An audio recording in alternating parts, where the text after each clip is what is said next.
तो देखो, ज्ञानी में भी भक्ति और अज्ञानी में भी भक्ति, दोनों को बराबर अधिकार है भक्ति का। नंबर 2, सदाचारी में भी भक्ति, दुराचारी में भी भक्ति, दोनों को समान अधिकार है भक्ति का। आप कहेंगे भाई सदाचारी को तो होगा ही, हाँ ठीक है, सदाचारी को तो है ही है, लेकिन दुराचारी को भी भक्ति का अधिकार है। अपि चेत सुदुराचारो भजते मामनन्य भाग साधुरे वसमंतव्य सम्यक व्यवसितो ही सह। गीता 9वें अध्याय का 30वां श्लोक।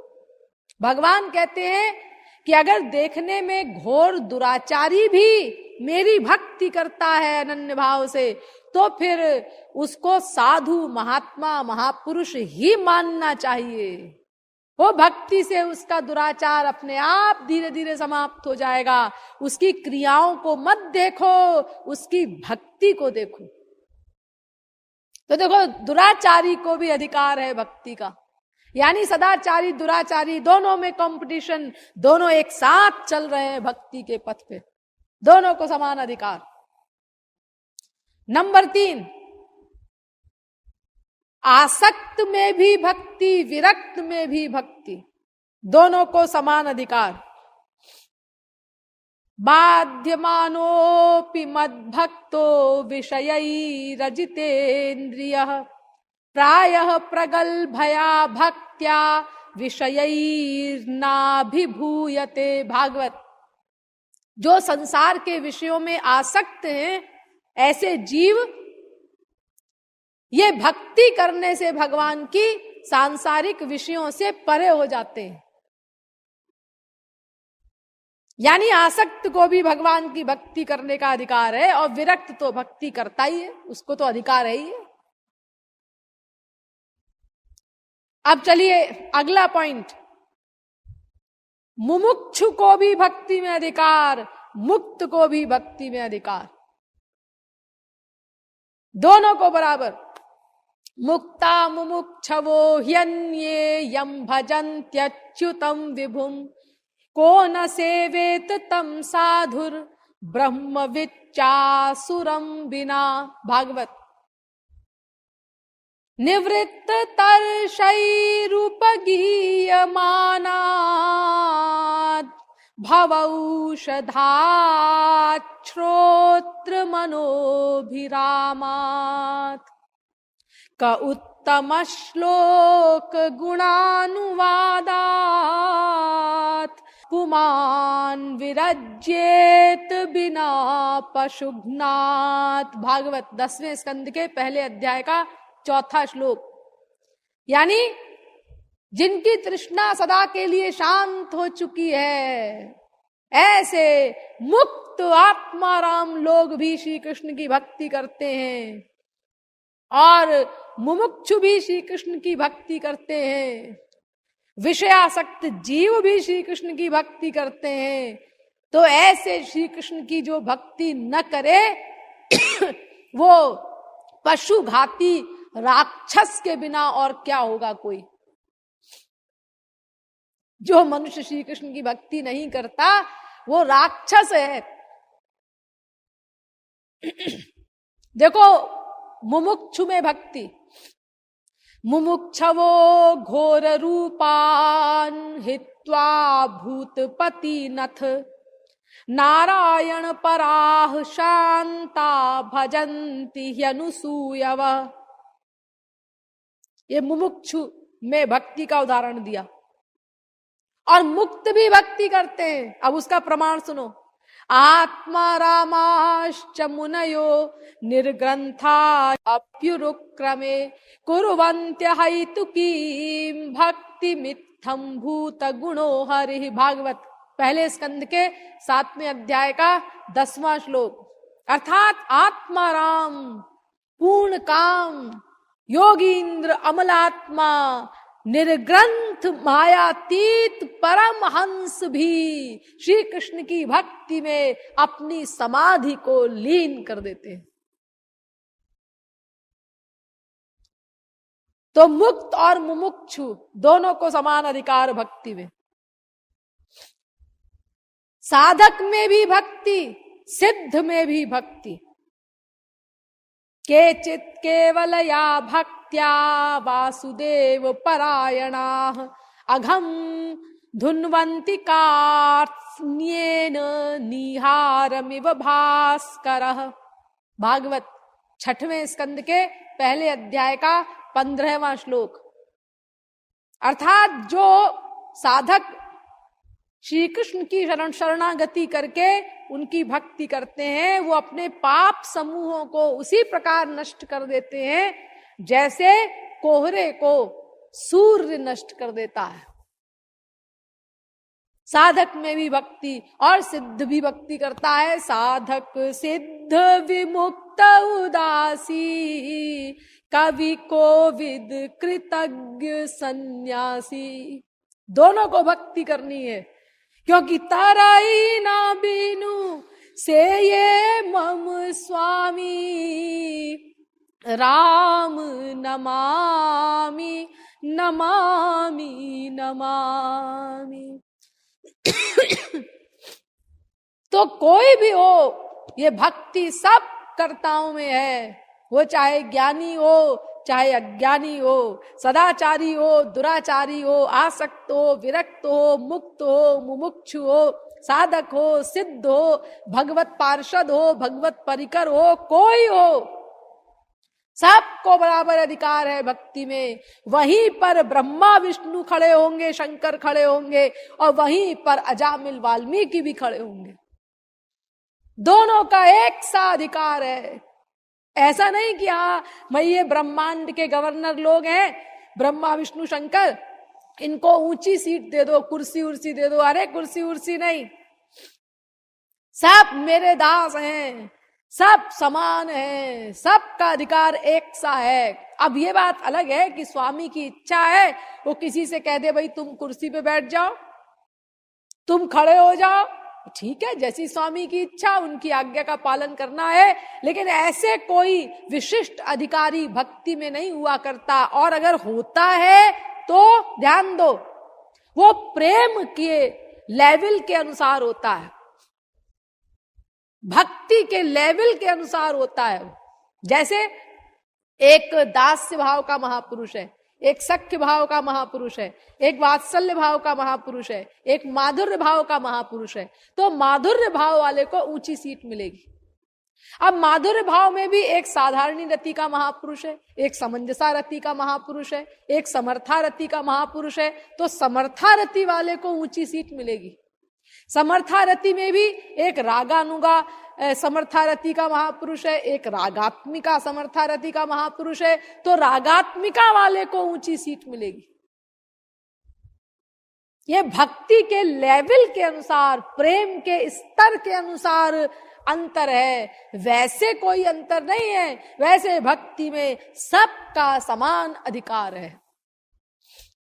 तो देखो, सब कर्ताओं में भक्ति नंबर 1 और नंबर 2, सब ग्रंथों में भक्ति लिखी है। ये मैंने आपको बताया था। वेदे रामायणे चैव पुराणे भारते तथा आदौ मध्ये तथा चान्ते हरिः सर्वत्र गीयते। सब ग्रंथों में भक्ति है। महाभारत का श्लोक है ये। वेद में भी भक्ति, जो हमारी अथॉरिटी है, मैंने आपको बताया ही अभी अभी वेद मंत्र बता करके, भक्ति रे वैनम नयति भक्ति रे वैनम पश्यति। और अगर आप कहें कि भाई हम कैसे मान लें कि आप वेद मंत्र का सही सही अर्थ जानती हैं, हाँ ऐसा डाउट कोई कर सकता है मेरा प्रवचन सुन करके, तो भाई ठीक है, मैं नहीं जानती, लेकिन मेरे गुरु तो जानते हैं, महाराज जी तो जानते हैं। उनके बारे में तो किसी महामूर्ख के अलावा और किसी को डाउट हो नहीं सकता, क्योंकि वो तो ओरिजिनल जगत गुरु है, अथॉरिटी है वो तो। हाँ, और अगर उनके बारे में भी किसी को डाउट हो, घोर कोई मूर्ख हो, पागल हो, तो फिर मैंने आपको उस दिन बताया था पुराणों से भी सिद्ध किया था कि वेदों में भक्ति का ही वर्णन है। दोबारा सुन लीजिए कि भगवान ब्रह्म कार्त्स्येन त्रिरन्वीक्ष मनीषया तदध्यवस्यत् कूटस्थो रतिरात्मन् यतो भवेत्। दूसरे स्कंद के दूसरे अध्याय का 34वां श्लोक भागवत का। अर्थात ब्रह्मा जी ने 3 बार वेदों को मथा,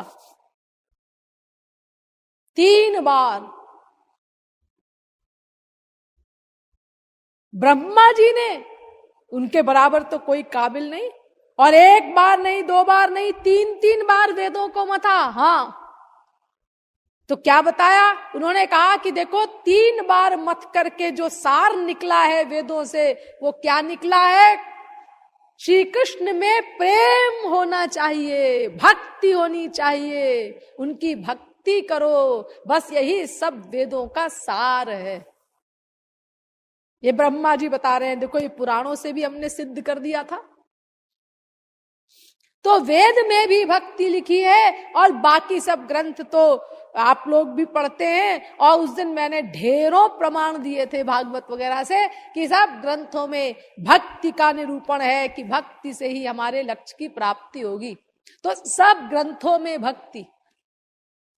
नंबर 3, सब कर्मों से भक्ति कर सकते हैं आप। यत् करोषि यदश्नासि यज्जुहोसि ददासि यत् तपस्यसि कौन्तेय तत्कुरुष्व मदर्पणम। गीता 9वें अध्याय का 27वां श्लोक। किसी भी कर्म से, चाहे आप जो करिए, चाहे आप जो खाइए। अरे देखिए, सबसे जो काम है जिसको आप कह सकते हैं कि वेस्ट ऑफ टाइम, उस समय आप कुछ भी और नहीं कर सकते, वो क्या है? सोना। लेकिन अब सोना कंपलसरी है। तो देखो, उस सोने को भी आप भक्ति के रूप में कन्वर्ट कर सकते हैं। कैसे? जब आप सोने जाते हैं तो उस समय आप ये कहिए श्री कृष्ण से कि हे श्री कृष्ण, अब मैं सोने जा रहा हूं, क्योंकि अगर मैं नहीं सोऊंगा तो फिर मैं कल आपकी भक्ति नहीं कर सकूंगा। ये शरीर को स्वस्थ रखना जरूरी है ना आपकी भक्ति करने के लिए, इसीलिए मैं सोने जा रहा हूं। ये कह के उनसे मन ही मन अब फिर सो जाओ, तो तुम्हारा वो सोना भी भक्ति के अंतर्गत आ जाएगा।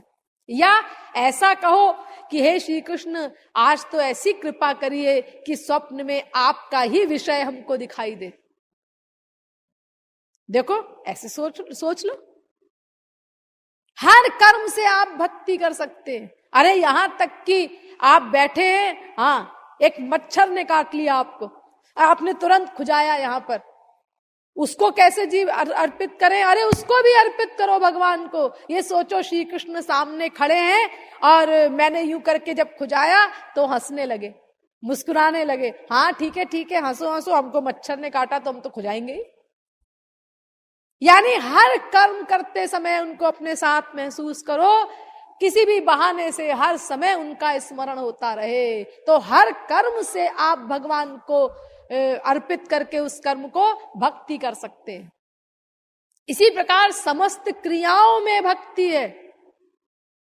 देखो, जब यज्ञादिक करते हैं, कोई भी कर्मकांड किया जाता है, तो उसके बाद में बोलते हैं ना पंडित लोग, मंत्रहीनम क्रियाहीनम भक्तिहीनम जनार्दन यत्कृतं तु मया देव परिपूर्णम तदस्तु मे।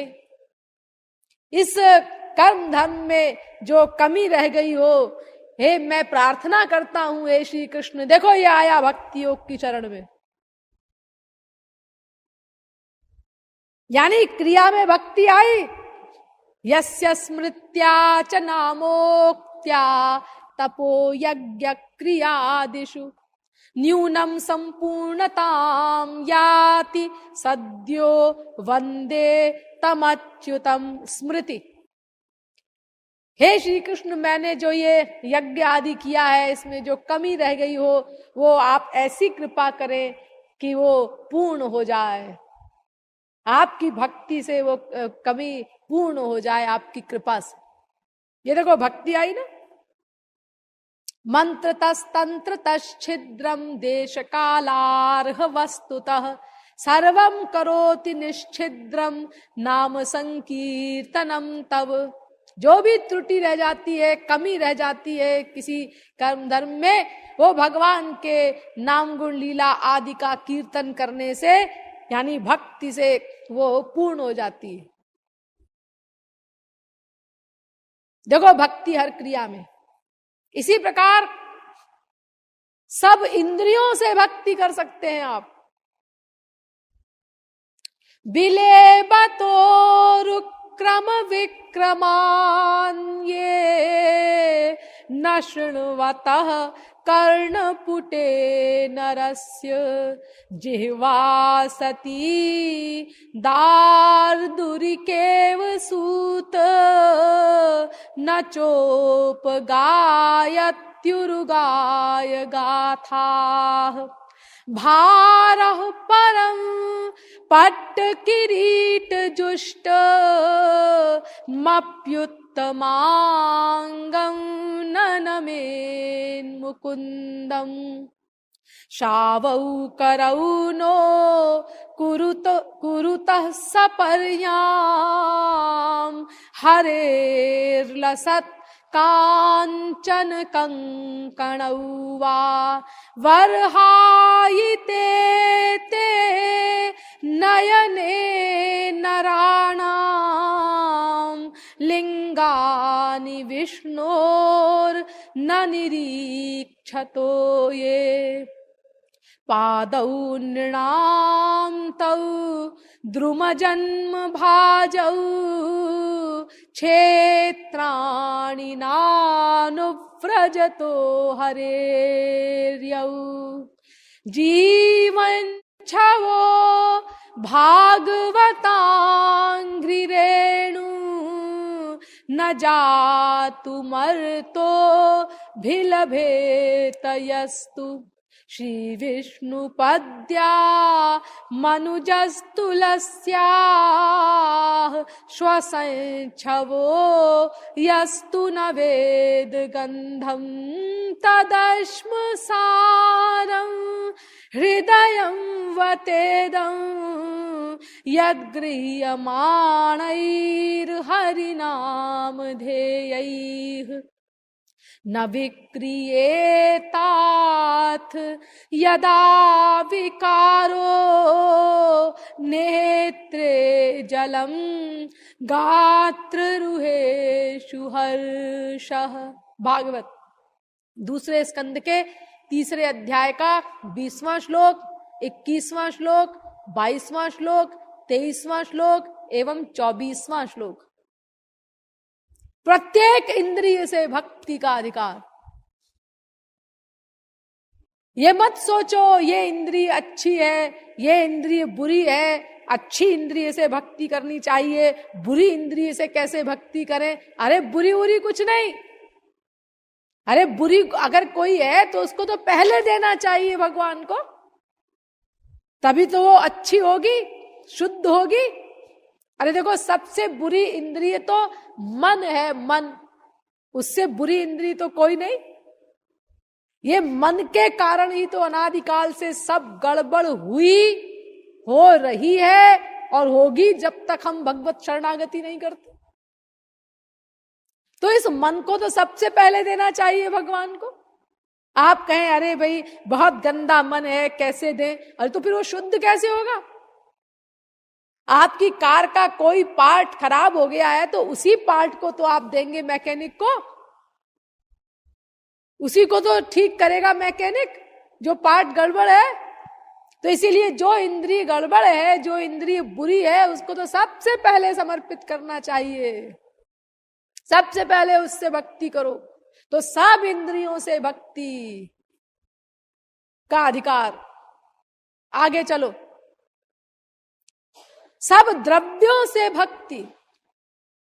पत्रम पुष्पम फलम तोयम यो मे भक्त्या प्रयच्छति तदहम भक्त्युपहृत मश्नामि प्रयतात्मनः। गीता 9वें अध्याय का 26वां श्लोक। पत्ता दे दो भगवान को, किसी भी पेड़ का पत्ता हो वो समर्पित कर दो। भगवान कहते हैं मैं उसको खाऊंगा। फूल वही दे दो, कोई भी फूल हो उसको भी भगवान खा लेंगे। अरे फूल को सूंघेंगे कि खाएंगे? नहीं नहीं, खाएंगे। अश्नामी शब्द लिखा है गीता में। तोयम, अरे जल दे दो, भगवान कहते हैं मैं उसको भी खाऊंगा। लो, जल कोई खाने की चीज है? वो बंगाली लोग बोलते हैं ना, पानी के लिए ही बोलते हैं हम पानी खाएंगे, और आप लोग हंसते हैं कि बताओ पानी कोई खाने की चीज है क्या? अरे पानी तो पीने की चीज है। लेकिन देखो गीता में ठाकुर जी ने भी कहा है अश्नामि, मैं जल भी खाता हूं। पत्रम पुष्पम फलम तोयम यो मे भक्त्या प्रयच्छति तदहम भक्त्युपहृत मश्नामि। अश्नामि, मैं खाऊंगा, लेकिन शर्त यह है कि वो भक्ति से दिया जाना चाहिए, तब मैं खाऊंगा। चाहे फिर तुम पत्ता भी दे दो, चाहे पानी दो, चाहे कोई फूल दे दो, सब खा लूंगा मैं। और अगर भक्ति से नहीं दिया तो रसगुल्ला दोगे तो भी नहीं खाऊंगा। भक्ति जरूरी है, वो शर्त है। तो देखो प्रत्येक द्रव्य से भक्ति, इसी प्रकार प्रत्येक कामना से भक्ति। अकामः सर्व कामो वा मोक्ष काम उदारधीः तीव्रेण भक्ति योगेन यजेत पुरुषम परम। भागवत 2 स्कंद के 3 अध्याय का 10वां श्लोक। जो भी कामना आप करें, प्रत्येक कामना से भक्ति, हर कामना से। हाँ, यत् कर्म भीर यत् तपसा ज्ञान वैराग्य तश्चयत् योगेन दान धर्मेण श्रेयो भितरैरपि सर्वं मद्भक्ति योगेन मद्भक्तो लभतेऽञ्जसा स्वर्गापवर्गम मद्धाम कथंचित यदि वांछति। भागवत 11वें स्कंद के 20वें अध्याय का 32वां एवं 33वां श्लोक। प्रत्येक कामना से भक्ति हो सकती है, लेकिन एक बात हमेशा याद रखिएगा कि भक्ति कर तो आप किसी भी कामना से कर सकते हैं, लेकिन भक्ति करनी है निष्काम भाव से। ये महाराज जी की फिलॉसफी कभी भूलिएगा मत।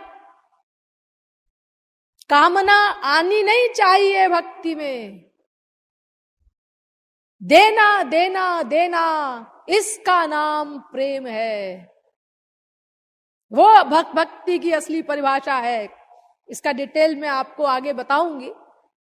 अभी केवल आप इतना समझिए कि अपने सुख की कोई कामना अंतःकरण में न आने पाए, वो असली भक्ति है। एनन नामक एक फिलोसोफर हुआ है, उसने भी कहा है, true prayer brings a person's will into accordance with God's will, not the other way around. अर्थात सच्ची प्रार्थना, सच्ची भक्ति वो है जो उस भक्त की, उस साधक की, उस व्यक्ति की इच्छा को भगवान की इच्छा के अनुसार बना दे। ये नहीं कि भगवान की इच्छा को अपनी इच्छा के अनुसार चलाना चाहो, उसे भक्ति नहीं कहते। हम तो ये चाहते हैं ना कि हमारी जो इच्छा हो भगवान उसके अनुसार चले, वही भगवान की इच्छा होनी चाहिए। ये भक्ति नहीं। जो भगवान की इच्छा हो, हमारी इच्छा भी वही हो, ये भक्ति है। अपने सुख की भावना का पूर्ण परित्याग। देखो दारुक भगवान श्री कृष्ण को पंखा कर रहा था द्वारिका में। पंखा करते करते श्री कृष्ण को देखा उसने, और देख करके प्रेम समाधि में डूब गया उसका मन। उतनी देर के लिए पंखा रुक गया। तो जब होश आया दारुक को, तो प्रेमानंदम दारुको नाभ्यनंदत। उसने उस प्रेमानंद को धिक्कारा, क्रोध किया उसके ऊपर कि ये क्यों आया बीच में। मैं अपना सुख लेने लगा, उतनी देर के लिए पंखा रुक गया, मेरे स्वामी की सेवा गड़बड़ हो गई, उनको गर्मी लगी होगी उतनी देर तक, तो क्रोध कर रहा है उस आनंद के ऊपर दारुक। ये भक्ति है, अपने सुख का पूर्ण परित्याग। फिर देखो कितना सुख मिलता है। ये मत सोचो कि हम लॉस में रहेंगे। जो अपना सुख नहीं चाहता उसको तो सबसे बड़ा सुख मिलता है। भगवान अनंत काल के लिए ऐसे ही भक्तों के दास बनते हैं, जो भगवान ने उद्धव से कहा ना भागवत में, निरपेक्षम मुनिम शांतम निर्वैरम समदर्शनम अनुब्रजाम्यहम नित्यम पूये ये त्यंघ्रि रेणुभिः। भागवत 11वें स्कंद के 14वें अध्याय का 16वां श्लोक। मैं उन भक्तों के पीछे पीछे चलता हूं कि इनकी चरण धूलि मेरे ऊपर पड़े और मैं पवित्र हो जाऊं। तो सब समस्त कामनाओं से भी भक्ति की जा सकती है, और समस्त स्थानों में भक्ति। चाहे आप किसी भी स्थान में भगवान की भक्ति कीजिए, कोई स्थान खराब नहीं। न देश नियमस्तस्मिन् न काल नियमस्तथा नोच्छिष्टादौ निषेधोस्ति श्री हरेर नाम निलुब्धके। शास्त्र कहते हैं भक्ति में कोई कायदा कानून नहीं कि मंदिर में ही भगवान की भक्ति करो बैठ करके। अरे चाहे तुम वृंदावन में करो, चाहे मगहर में करो, चाहे मंदिर में बैठ कर करो, चाहे नरक में बैठ करके करो, चाहे तुम पाखाने में बैठ कर करो, चाहे मैखाने में बैठ करके करो, कहीं करो भक्ति बाबा, कोई स्थान गड़बड़ नहीं। चाहे कब्रिस्तान में बैठ करके करो तुम भगवान की भक्ति, सब स्थान पवित्र हैं, क्योंकि हरि व्यापक सर्वत्र समाना।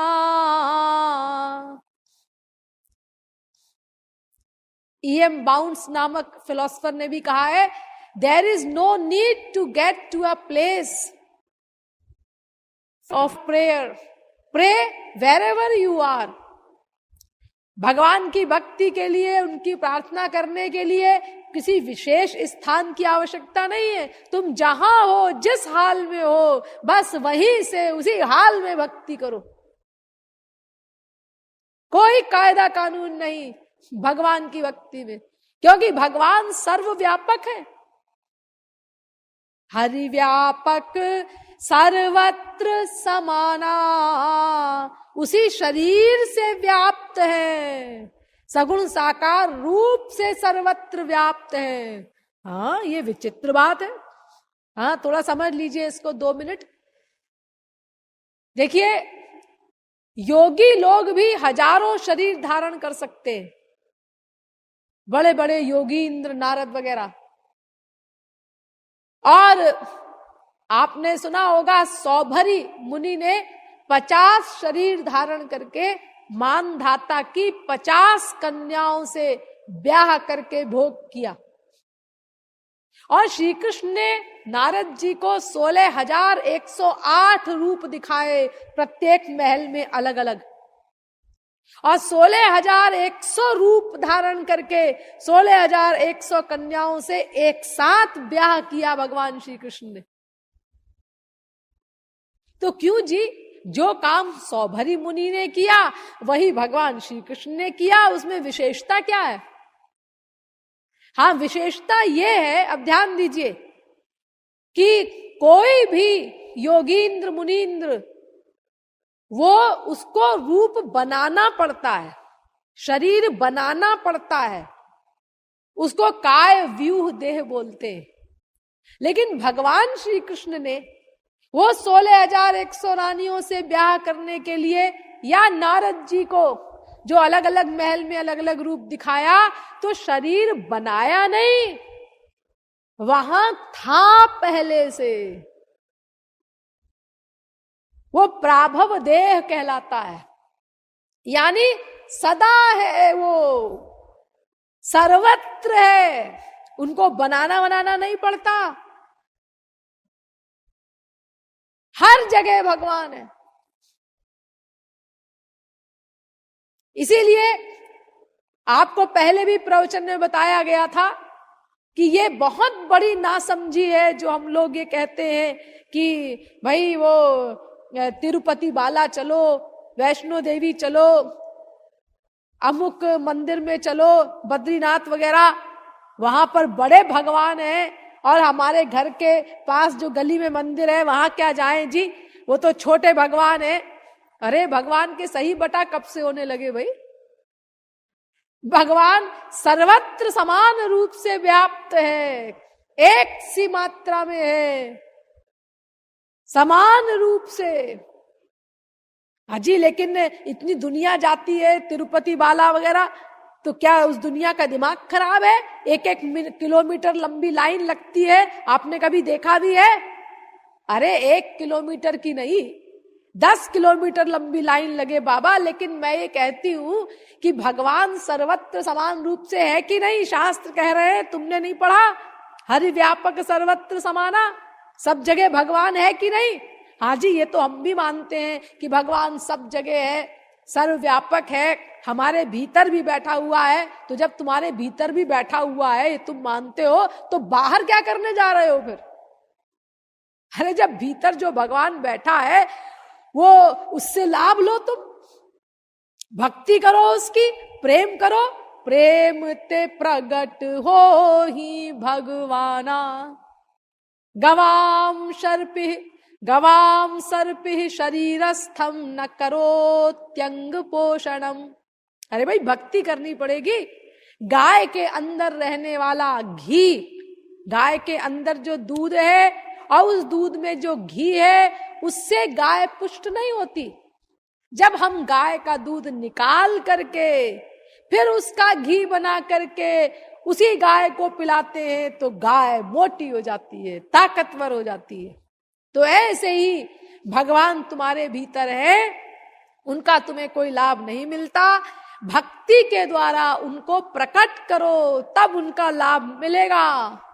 और अगर तुम वो भक्ति नहीं करते तो फिर तिरुपति बाला और वैष्णो देवी कहीं पर भी जाओ, अरे गोलोक में भी चले जाओ तुम, तो भी तुम्हारा लाभ नहीं होगा। वहां भी जाकी रही भावना जैसी, प्रभु मूर्ति देखी तिन तैसी। तुम गड़बड़ में पड़े रहोगे।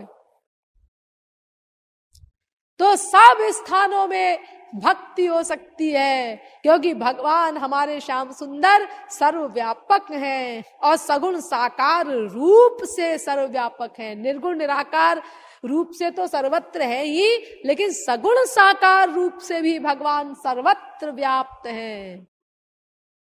यद्यपि साकारोऽयं तथैक देशी विभाति यदुनाथः सर्वगतः सर्वात्मा तथाप्ययं सच्चिदानंदः। स्वयं आदि जगत गुरु शंकराचार्य तक ये बात बोल रहे हैं। तो भक्ति में कोई कायदा कानून नहीं कि इस स्थान पर बैठ करके ही भक्ति करो, और किस समय भक्ति करो इसका भी कोई नियम नहीं। भाई सवेरे करें कि दोपहर को करें कि शाम को करें, अरे हर समय है भक्ति के लिए आपके पास। कोई विशेष समय नहीं हुआ करता भक्ति का। अरे देखो, जैसे आप लोग अपनी बीवी से प्यार करते हैं, पति से प्यार करते हैं, बेटा से प्यार करते हैं, तो क्या उसके लिए किसी विशेष स्थान पर बैठते हैं आसन लगा करके? कोई समय निर्धारित करते हैं? नहीं, ऐसा नहीं। हर समय हर जगह प्यार करते हैं। वो लैट्रिन में बैठी है माँ, वहीं लैट्रिन में बैठे बैठे बेटे का चिंतन कर रही है, अरे उसको दूध पिलाना है, अभी बहुत देर हो गई, वहीं पर प्यार कर रही है। ऐसे ही भगवान से सदा सर्वत्र प्यार करो। उनको हवा मत बनाओ कि हाँ जी नहा धो करके और फिर हमको मंदिर में बैठ करके भगवान की उपासना करनी है, ब्रह्म मुहूर्त में करनी है, ऐसा कुछ नहीं। चाहे जहां भक्ति करो, चाहे जिस समय भक्ति करो। अरे निरंतर भक्ति करने का आदेश दे रहे हैं शास्त्र। अनन्य चेता सततम यो माम स्मरति नित्यशः। गीता 8वें अध्याय का 14वां श्लोक। तेषाम नित्याभियुक्तानाम योगक्षेमं वहाम्यहम्। गीता 9वें अध्याय का 22वां श्लोक। न चलति भगवत पदारविंदाल्लव निमिषार्धमपि यह स वैष्णवाग्रह। भागवत निरंतर भक्ति करो। तो फिर उसमें कहाँ ये समय आदि का नियम रह गया कि हाँ भाई सवेरे करें कि दोपहर को करें कि शाम को करें। हर जगह, हर समय, हर अवस्था में भक्ति हो सकती है। गौरांग महाप्रभु के जमाने में एक भक्त था, तो वो इतना अधिक उसने हरे राम बोलने का अभ्यास कर लिया था कि जब लेट्रिन बाथरूम जाए तो भी उसके मुंह से निकलता जाए स्वतः हरे राम हरे राम। तो किसी ने देख लिया, उसने कहा कि भाई तुम ये गंदी जगह पर भी भगवान का नाम लेते हो, लघु शंका दीर्घ शंका के समय में। तो उसने कस के, जब वो जाए तो निकल पड़े नाम, तो उसने क्या किया, जब भी जाता था तो अपनी जबान को कस के कपड़े से पकड़ लेता था। तो ये भी किसी ने देख लिया और जाकर के गौरांग महाप्रभु से कहा कि ये ऐसे ऐसे करता है। तो गौरांग महाप्रभु ने उससे पूछा कि भाई ऐसा क्यों करते हो, तुम जबान क्यों पकड़ते हो ऐसे। उन्होंने कहा कि वो गंदी जगह में भगवान का नाम निकल जाता है, आपके एक भक्त ने कहा उसको लेना ठीक नहीं है, लेकिन ये जबान मानती ही नहीं, बरबस निकल पड़ता है, तो इसीलिए मैं कस के जबान पकड़ लेता हूं कि बोल अब तू कैसे बोलेगी हरे राम। तो महाप्रभु जी ने उससे कहा कि नहीं नहीं, तुम हर जगह भगवान का नाम ले सकते हो। अरे भगवान का नाम कोई अपवित्र हो जाएगा क्या, अपवित्र जगह पर या अपवित्र अवस्था में नाम लेने से? अरे भगवान का नाम तो अपवित्र वस्तु को पवित्र बनाता है। तो अपवित्र को पवित्र करने वाला भगवान नाम, क्या उसे कोई अपवित्र वस्तु अपवित्र कर सकती है? इसीलिए चाहे जहां भक्ति करो, सब स्वतंत्रता है भक्ति में। अपवित्र पवित्रो वा सर्वावस्थांगतोऽपि वा यस्मरेत् पुंडरीकाक्षं सबाह्याभ्यन्तरः शुचिः। वेदव्यास। नोच्छिष्टादौ निषेधोस्ति न देश नियमस्तस्मिन् न काल नियमस्तथा नोच्छिष्टादौ निषेधोस्ति श्री हरेर नाम निलुब्ध के। किसी प्रकार का कोई बंधन नहीं भक्ति में, बस प्यार करो, जैसे भी हो मन का लगाव कर दो बस भगवान। इतनी सी शर्त है। जिस रूप का तुम ध्यान करना चाहो उस रूप का ध्यान करो। ऐसा कोई कानून भगवान ने नहीं बनाया कि इसी प्रकार तुम मेरा ध्यान करो, इसी रूप का, यही नाम लो मेरा। ना ना, कोई नाम लो, कोई कायदा कानून नहीं। कक्का किक्की कुक्कू, चाहे जो नाम रख लो अपने मन से। अगर शास्त्रों वेदों में लिखे गए नाम में से तुमको कोई पसंद नहीं आता तो चाहे जो नाम ले लो। नाम चाहे जो लो करो प्रेम सुख धामा, सखा कहे कनुआ लंगर कहे बामा। चाहे जो नाम लो, बस श्री कृष्ण से प्यार करो। देखो सखा लोग कनुआ बोलते थे, गोपियां लंपट लंगर प्रियतम इन शब्दों से बुलाती थी। हाँ, उसमें कोई फर्क नहीं पड़ता, केवल प्यार करो। श्री कृष्ण प्यार करते हैं, प्यार चाहते हैं मन का। श्यामा श्याम गीत। एक बुढ़िया थी,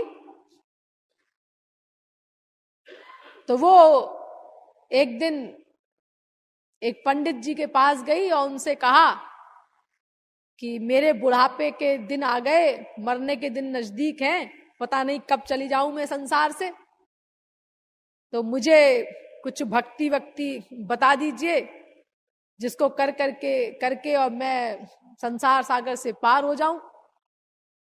तो पंडित जी ने कहा कि इसकी गर्दन हिल रही है, बुरा हाल है इसका, इतनी अधिक बुढ़िया हो गई, ये क्या करेगी भक्ति। तो उन्होंने एक गोल गोल पत्थर उसको दे दिया कि ये ले जा करके बस इनकी भक्ति कर। कैसे करूं पंडित जी?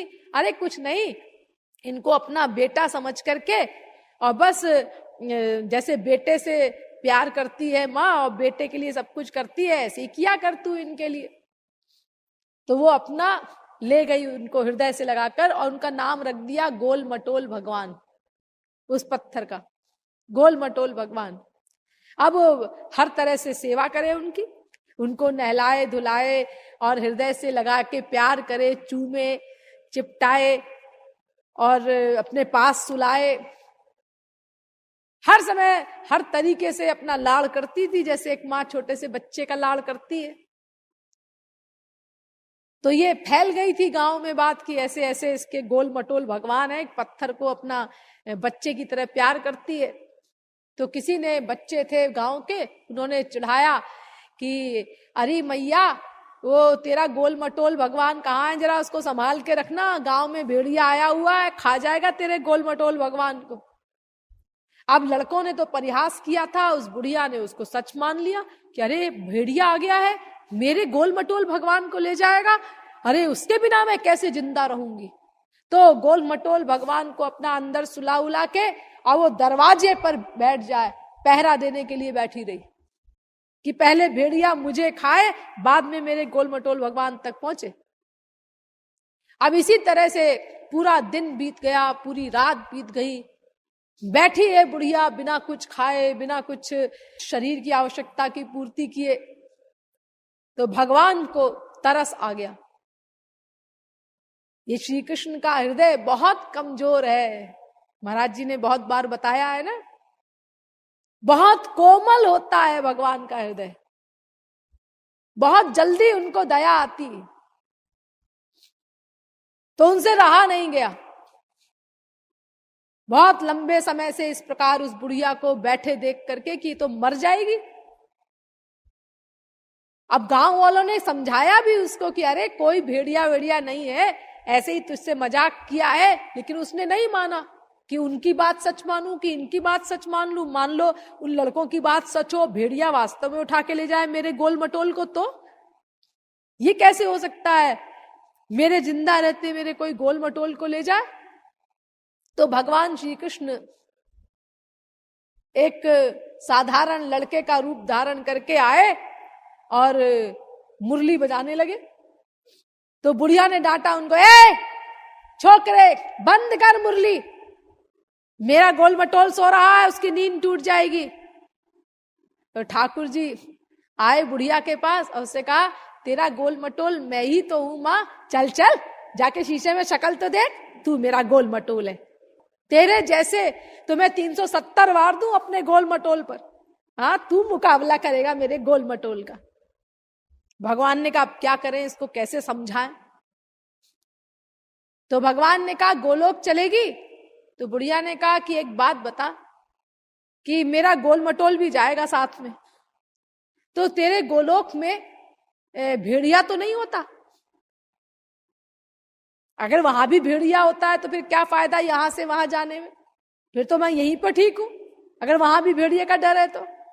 तब फिर भगवान ने अपना असली रूप दिखाया, और जब देख लिया बुढ़िया ने कि यही श्री कृष्ण है, तो अब तो कोई बात ही नहीं रही, भगवत प्राप्ति हो गई बुढ़िया को। यानी देखो, कोई कायदा कानून नियम कुछ नहीं चाहते भगवान, वो केवल केवल मन का प्यार चाहते हैं। चाहे जैसे हो, अपना मन भगवान को समर्पित कर दो, मन दे दो उनको, और तुम्हें भगवत प्राप्ति हो जाएगी। इतनी सरल है ये भक्ति। सबके लिए भक्ति, एक सा अधिकार सबको भक्ति में, यानी सब कर्ताओं में भक्ति, चाहे वो जो हो, सब ग्रंथों में भक्ति,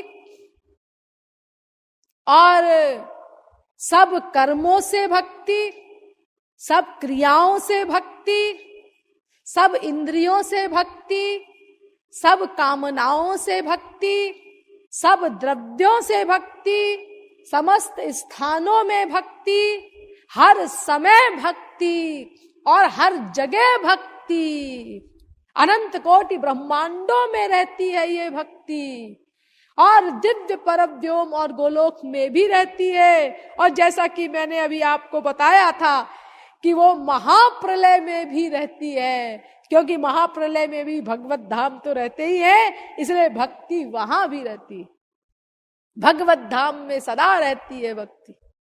तो इस प्रकार अनंत प्रकार से भक्ति का स्वातंत्र है और सनातनत्व भी है, ये कभी मरती नहीं, क्योंकि ये भक्ति भगवान की स्वरूप शक्ति की, ह्लादनी शक्ति की भी सारभूता शक्ति है।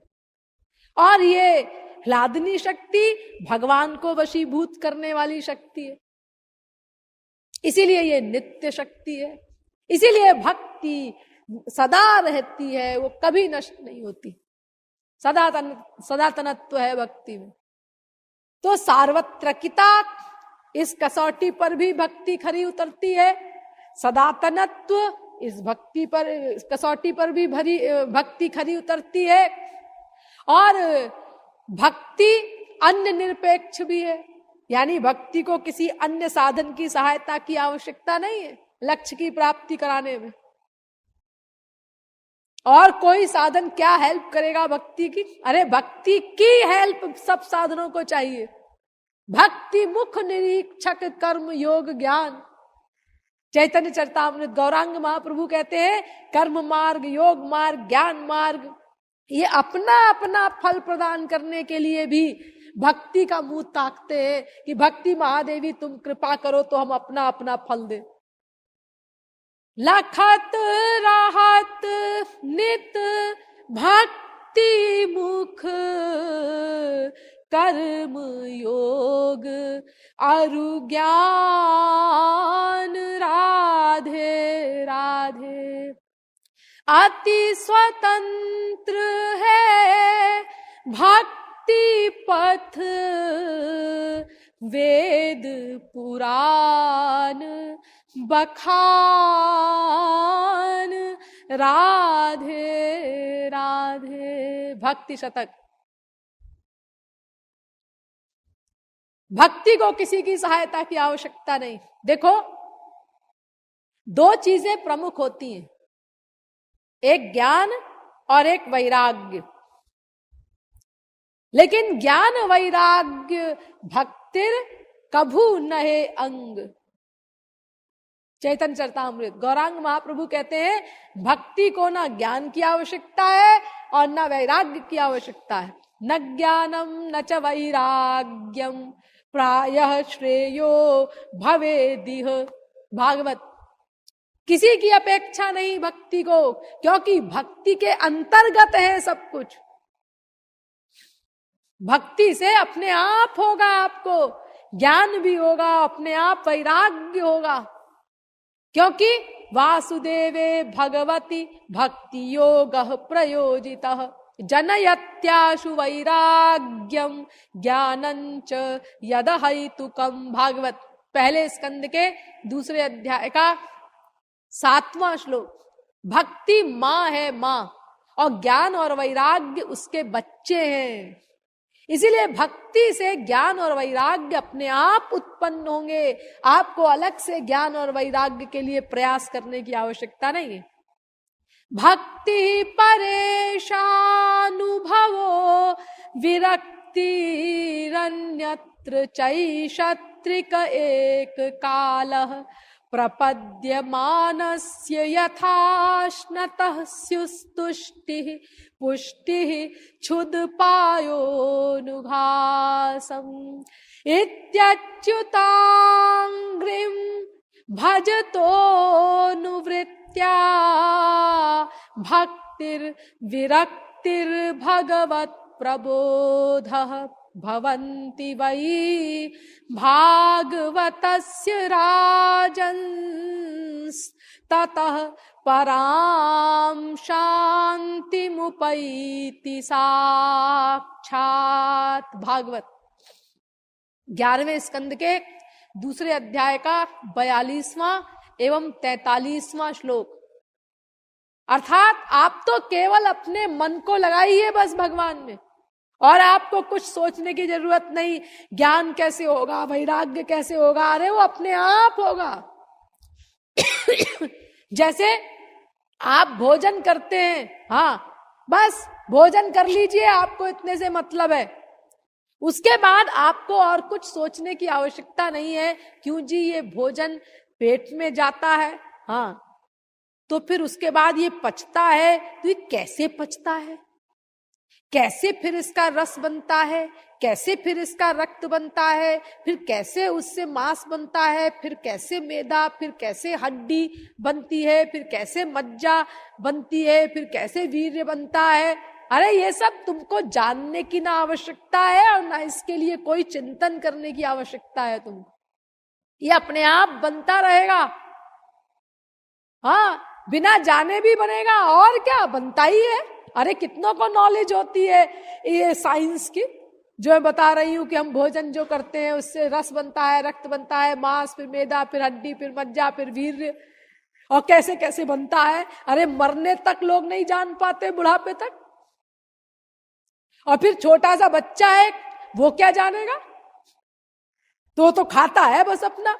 क्या वो भूखा मर जाए इस चक्कर में कि पहले जान लो भोजन के बाद क्या क्या होता है पेट में, मर जाएगा इस चक्कर में।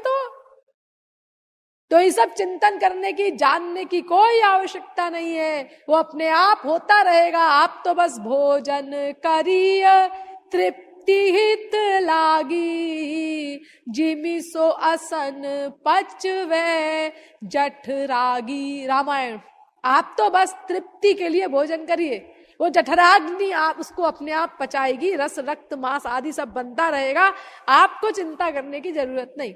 ऐसे ही आप केवल भक्ति करिए बस, अपने मन को येन केन प्रकारेण मनः कृष्णे निवेशये, जैसे कैसे भी हो अपने मन को भगवान में लगाइए बस।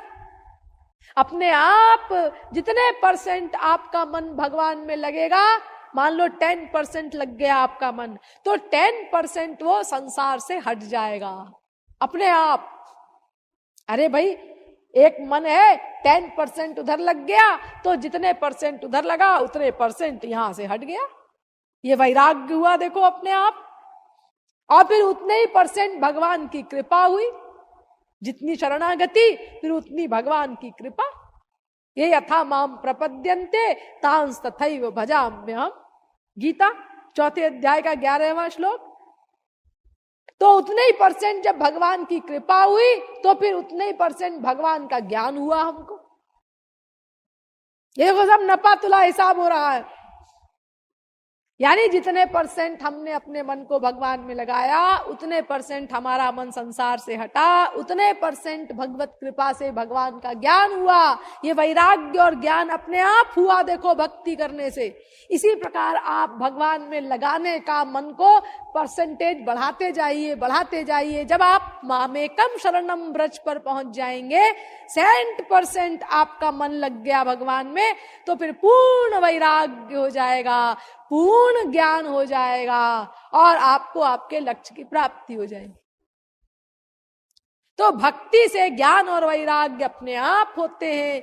इसलिए भक्ति को किसी की अपेक्षा नहीं, सब भक्ति के अंडर में है। ते ही आधीन ज्ञान विज्ञाना, भक्ति स्वतंत्र सकल सुख खानी। अरे जिसके अंडर में सब कुछ है, जब वो सर्वतंत्र स्वतंत्र भगवान भी भक्ति के अंडर में है, तो फिर क्या नहीं है भक्ति के अंडर में।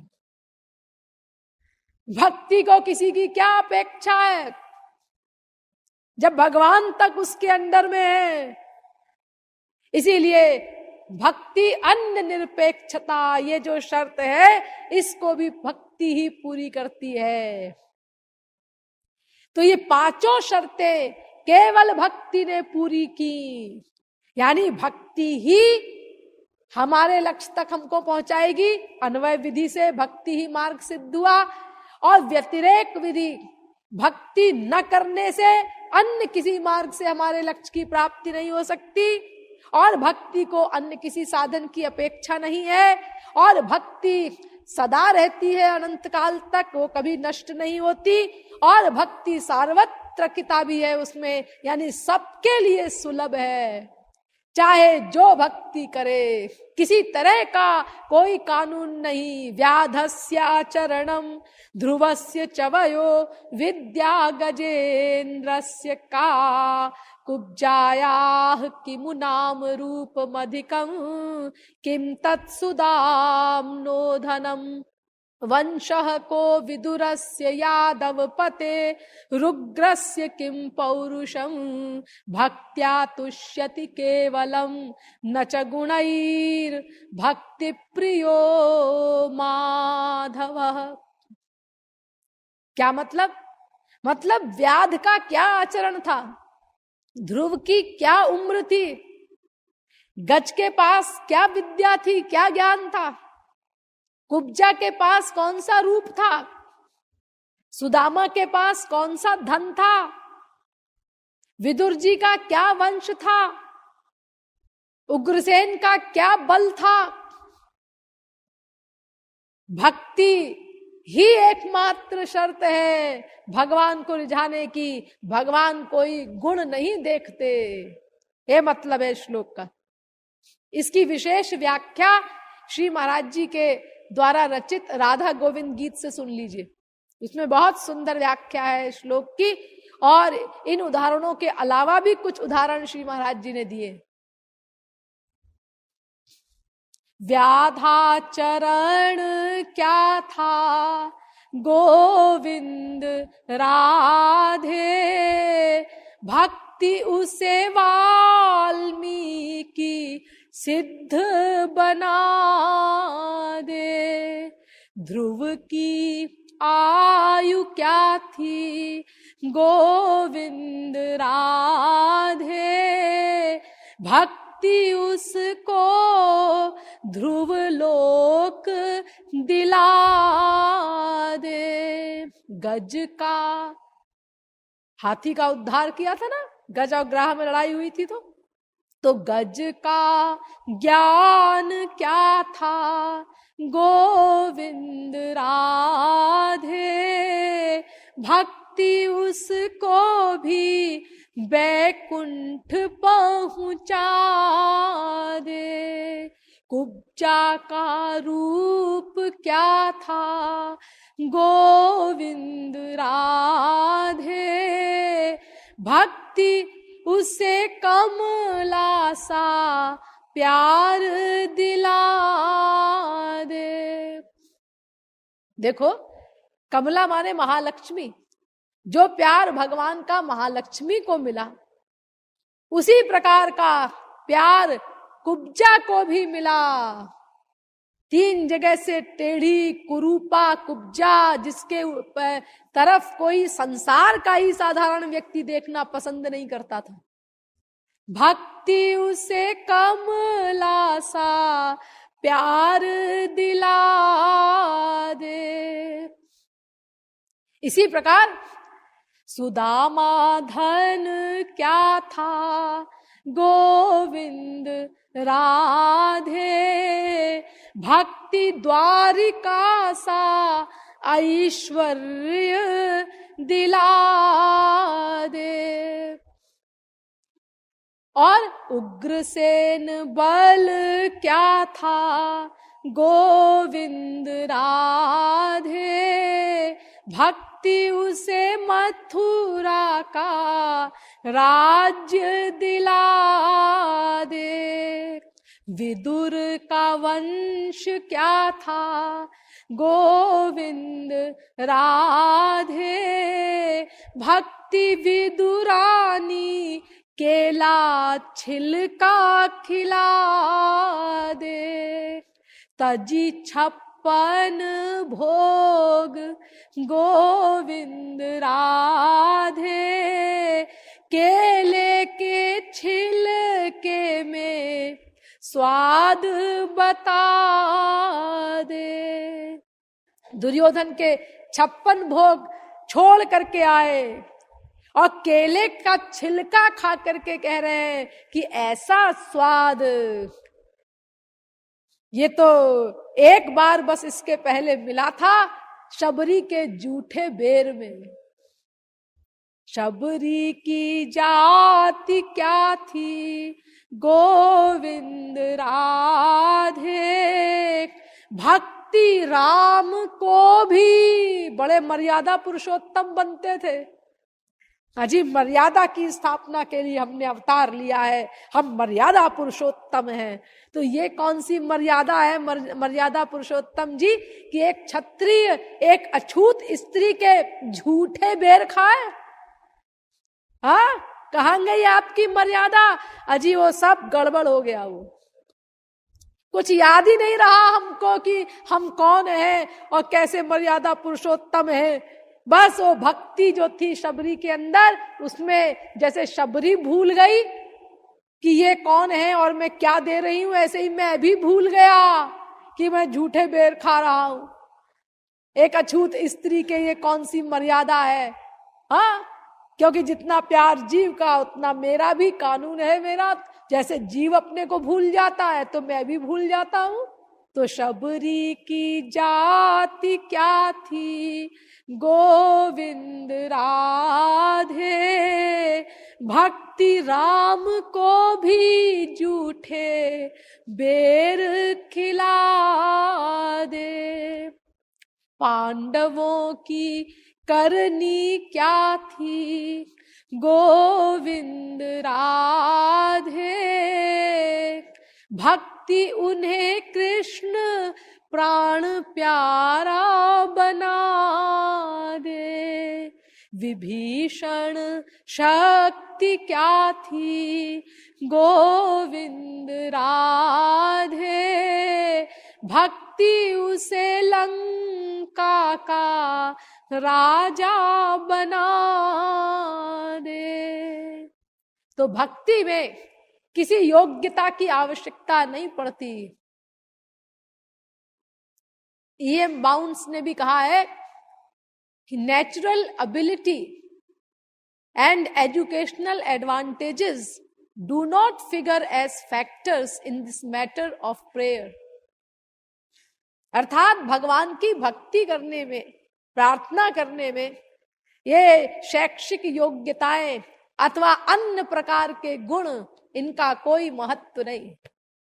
भगवान तो बस केवल प्यार चाहते हैं।